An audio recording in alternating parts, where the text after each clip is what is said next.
성장 시기에 있는 아이들에게는 이런 반복적인 자극이 오히려 안 좋은 영향을 줄 수 있기 때문에 너무 무리한 자극을 주지 않게 하시는 게 좋을 것 같습니다.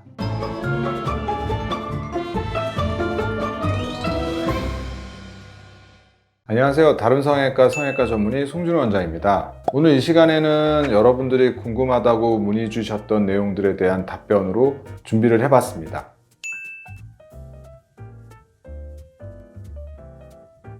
요즘은 조금 이 성형에 대해서 관심을 갖는 나이대가 좀 점점 내려가고 있는 것 같은데요. 아무래도 코 수술을 하시려면은 일단 뼈나 연골의 발달이 완료된 후에 그때 가능합니다. 대개 남자와 여자에 따라서도 좀 다를 수 있고 개개인마다도 차이가 있을 수는 있지만 대략 16세에서 17세 정도 이후부터는 코 성형이 가능하다고 생각하시면 될 것 같습니다.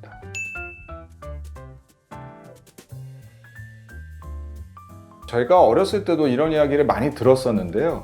실제로 코를 파서 콧구멍이 커지지는 않습니다. 만약에 코를 파가지고 콧구멍이 커지려면요, 손을 거의 한 24시간 넣은 상태로 몇 달 이상을 유지하셔야지만 콧구멍이 커질 수 있습니다. 사실 그런 식으로 코 파기는 힘들겠죠. 그렇기 때문에 코를 파서 실제로 콧구멍이 커질 수는 없고요.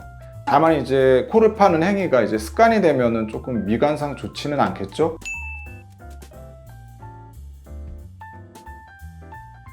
네, 예전에는 이런 얼굴을 이렇게 만지는 기구도 있었고, 코를 줄이겠다고 만지기도 하고, 저도 어렸을 때 그랬던 기억이 있는 것 같은데요. 실제로 이런 자극을 통해서 코의 높이나 너비가 변하지는 않습니다. 성장 시기에 있는 아이들에게는 이런 반복적인 자극이 오히려 안 좋은 영향을 줄 수 있기 때문에 너무 무리한 자극을 주지 않게 하시는 게 좋을 것 같습니다.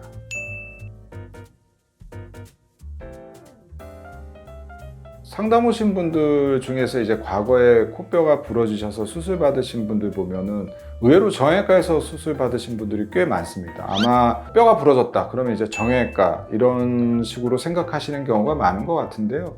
이제 과거에는 성형외과가 많지는 않았죠. 근데 이제 점점 성형외과에 대한 인식이 바뀌면서부터 단순히 미용 목적뿐만 아니라 외상인 경우에도 이제 성형외과를 찾는 분들이 늘고 있습니다. 안면부에서 가장 흔한 골절이 비골골절, 코뼈 골절이고요. 많이 해본 사람이 확실히 더 잘하겠죠. 그래서 저라면은 코뼈가 부러졌다 그러면은 성형외과로 가시기를 추천드립니다.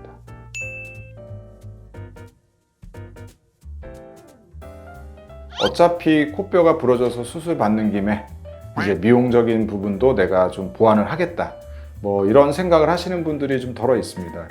이제 코뼈가 부러졌을 때는 무조건 코를 열고 수술을 하는 게 아니고요. 이 비관열적 정복술이라고 하는데 결국에는 뭐냐면은 코 안으로 기구를 넣어서 코뼈의 어긋난 부분을 맞춰주는 수술입니다. 이게 가능한 이유는 어느 정도 골절이 있다 하더라도 이 뼈가 마음대로 다른 곳으로 가 있지 않고 어느 정도는 형태를 유지하고 있기 때문인데요.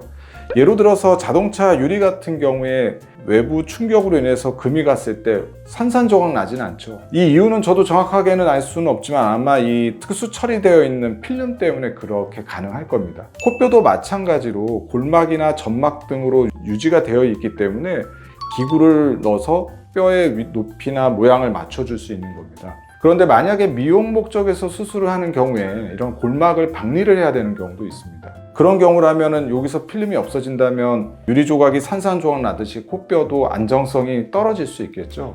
그래서 무조건 된다 안 된다가 아니라 어떤 형태의 수술이 이루어지냐에 따라서 그 가능성 유무가 달라질 것 같습니다. 그래서 그런 변화를 원하신다면은 수술 전에 의료진과 충분히 수술 계획에 대해서 상의를 하시고 진행하시기를 권유드립니다. 지금까지 여러분들이 궁금하다고 문의하신 사항에 대해서 한번 같이 이야기를 나눠봤습니다. 궁금하신 부분이 있으시면 댓글이나 홈페이지에 남겨주시면은 또 정리를 해서 다시 답변을 드리도록 하겠습니다. 지금까지 다른 성형외과 전문의 송진호 원장이었습니다.